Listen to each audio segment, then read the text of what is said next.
இன்றைய இணைய நாளில் பகுதி 3ஆக சிவரகசியமும் நமது நற்பயன்களும் என்ற தலைப்பில் பார்ப்போம்.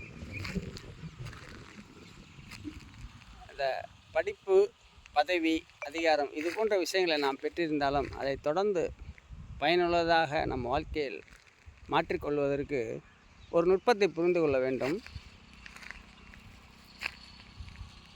If you are disappointed, you may fail, but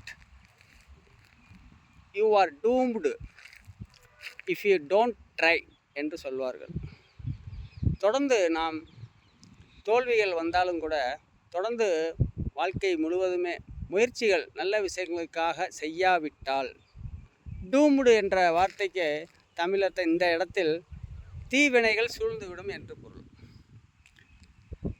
ஆகவே தொடர்ந்து முயற்சி செய்து கொண்டே இருந்தால்தான் நல்ல விஷயங்கள் அனைத்துமே நம்மளுடைய பெற்றோராகட்டும், முன்னோர்களாகட்டும், வரக்கூடிய சன்னதிகளாகட்டும், வாழ்நாள் முழுவதுமே ஒரு மனிதன் தொடர்ந்து நல்ல விஷயங்களுக்காக முயற்சிகள் செய்து கொண்டிருந்தால்தான் பதவி, கல்வி, அதிகாரம் இது போன்ற விஷயங்கள் வாழ்நாள் முழுவதுமே பெற்றிருந்தாலும் பயனுள்ளதாக மாற்றக்கூடிய யோகத்தை தரும் என்பது இதற்கு முன் உள்ள 2 காணொளிகளின் விளக்கமாகும். ஆகவே நல்லதை நினைப்போம், செய்வோம், பேசுவோம், நல்லது வரட்டும் என்று வாழ்வோமாக.